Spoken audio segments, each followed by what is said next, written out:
Good day, and welcome to our graduation for the CIM, CIWM, MTI, and FCSI designation holders. We are really pleased to have you here.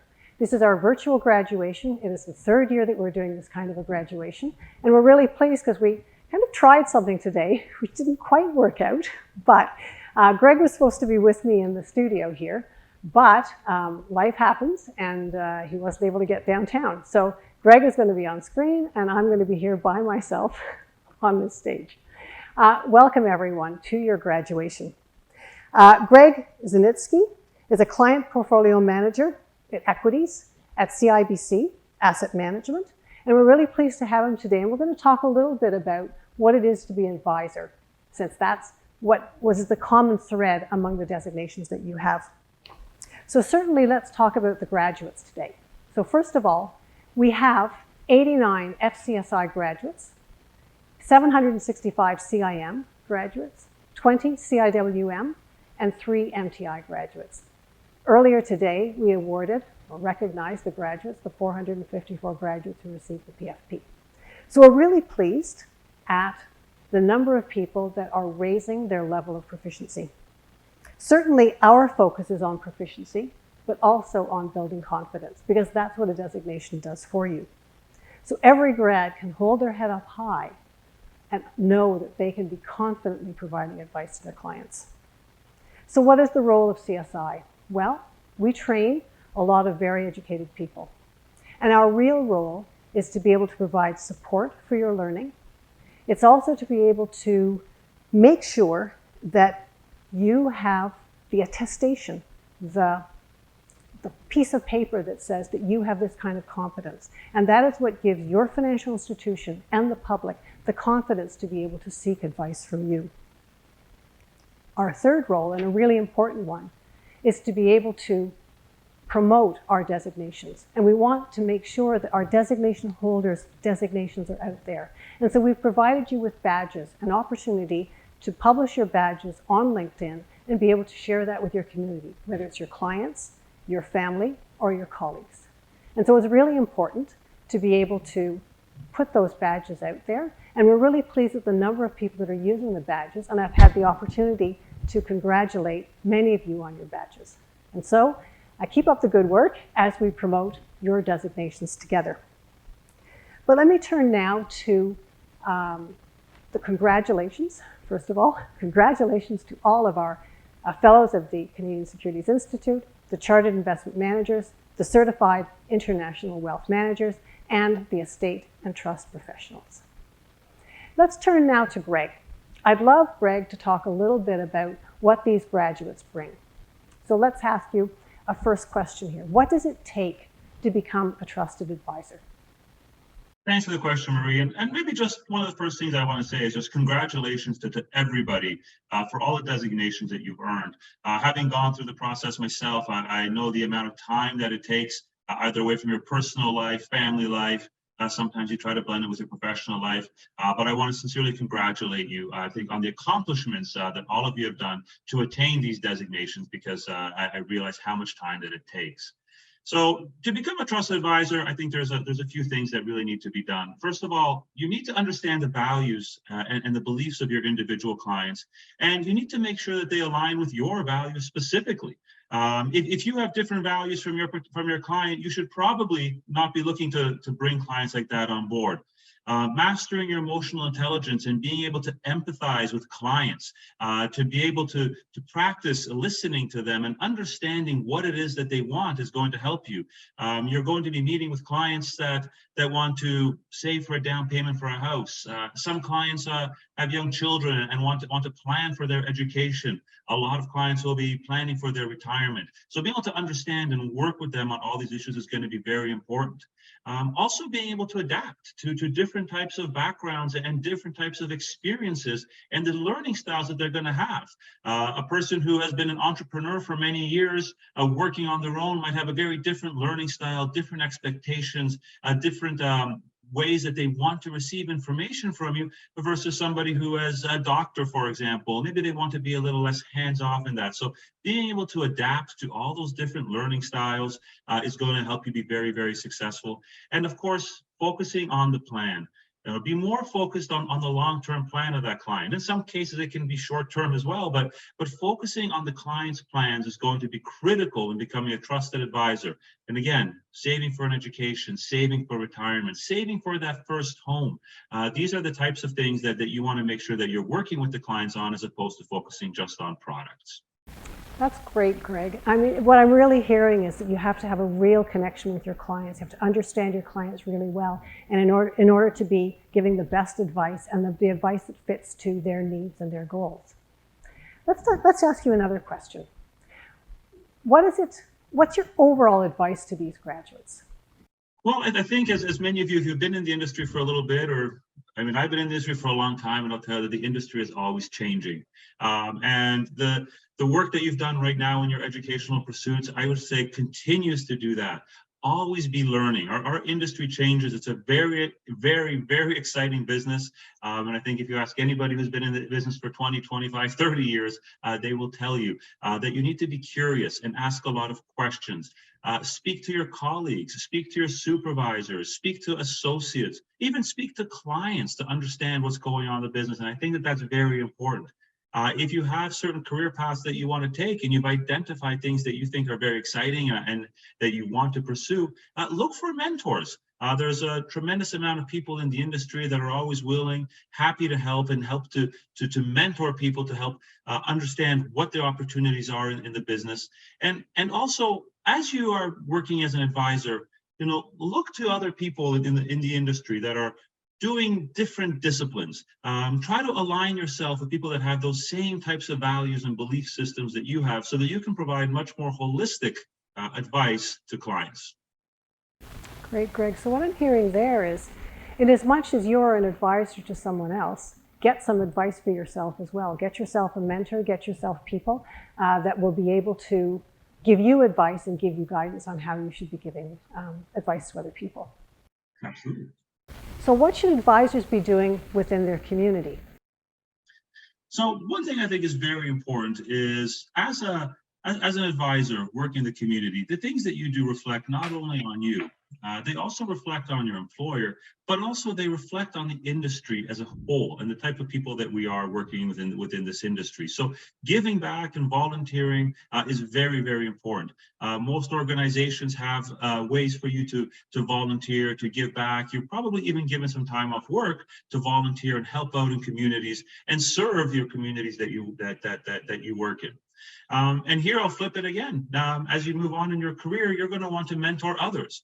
There are a lot of people, new entrants to the industry, sometimes young people coming out, and maybe they don't know where they want to be in the industry. So if somebody reaches out to you and you've already got an FCSI or a CIM now, so you probably spend some time in the business, there's things that you can offer. There's ideas that you can share, experiences that you can share about how to get started in the business and help guide them along that path. Because our industry, you can take a look at the career map. There are hundreds of different possibilities and options for what you can do in the industry. So helping these young people or new people in the business is extremely important. There's a lot of boards and committees, volunteer association, nonprofit organizations that are always looking for advice, always looking for help, always looking for that type of leadership. And if you can do this on a volunteer basis, you really do help out in your community quite a bit as well. And also being a strong ambassador for CSI, for the Canadian Securities Institute. It is the educational body. We've all gone through all the licensing programs. They ensure an extremely high standard of education with difficult exams to ensure that everybody in the industry has passed a specific level of knowledge. And that also continues to help make sure that that everybody in our industry is meeting a specific standard and reflecting that across the organization, across their employers as well. Very good. So what I'm hearing there is be visible in the community, make sure the community knows you're there, and be promoting all the elements of your designation to make sure that people know what kind of a designation you have and what kind of expertise you can offer. So what should advisors, what are the final words on being a successful advisor? Well, I think I would sum it up sort of over the last couple of questions, and really as just an overall viewpoint of the way that you align yourself and the way that you think. Be a role model. Be a role model not only to people, to new people in the industry, but to people outside of the industry. And again, everything that you do reflects on you, but also on your employer and also on that industry. So if you can maintain a very high standard of professional conduct in the way that you deal with employees, the way you deal with the public, the way you deal with clients, the way you deal with prospects, you will continuously be there to raise the bar for all of us in the industry and yourself. And this journey of constant learning, it doesn't stop here. It doesn't stop at the CIM. It doesn't stop at the FCSI or the MIT designation. You need to continue to do that and always be curious, always have that thirst for knowledge, learn from colleagues, learn from the supervisors, learn from other people in the industry, people across different organizations as well, and always, always, always be listening. Take that information, use that in ways that you can benefit yourself, your clients, and ultimately help be a great ambassador for our business and our industry as a whole. Right. So you're really being a standard bearer for the designation that you have. Really, really important. Greg, thanks you so much for sharing your thoughts on being a graduate, on being an advisor, on holding those designations and holding them out to the public. I'm really happy that you could join. Let me talk about the FCSI. I'd like to focus in on the FCI and give a recognition to all of our FCSIs. We don't have a prize for the top FCSI. It's not the way the system works, but we do want to recognize all the FCSIs. These are students who already have a designation, who do extra work, and then receive an FCSI and are also able to give back to the community. So let us highlight now our fellows of the CSI.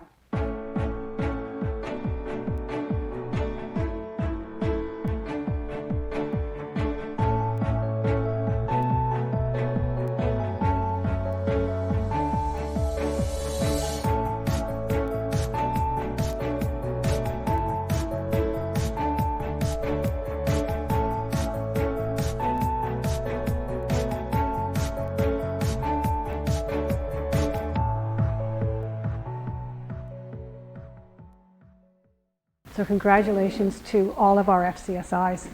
I'd like to now recognize the students who received the top marks in each of our other designations. So first of all, for the CIM, I'd like to recognize Neil Rains, CIM, Sanjay Kamra, CIM, and Kui Lu, CIM. Congratulations to all three of you. Next, I would like to congratulate those who won the Award of Excellence for the CIWM. So congratulations to Sophie Leclerc, Caroline Fluet, Jean-Sébastien Lavoie for their holders of the CIWM. And next we have three top winners for the MTI. They would be Laura Ferrante, Laurent Tremblay-Montpart, and Sukolomol Das. So congratulations to the three of you for your designation of the MTI, and congratulations for getting the top marks. We'd like to congratulate all of our graduates, and I'd like to encourage you to thank the people who support you, your family members, your community, your colleagues, and your financial institution, because we're all behind you in getting to you to the designation that you have. So let's now roll the graduations for 2022.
Congratulations to everyone, and congratulations to those who received the outstanding awards.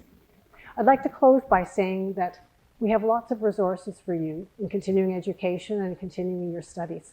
We also offer free webinars to our designation holders, and so you're welcome to join at any time.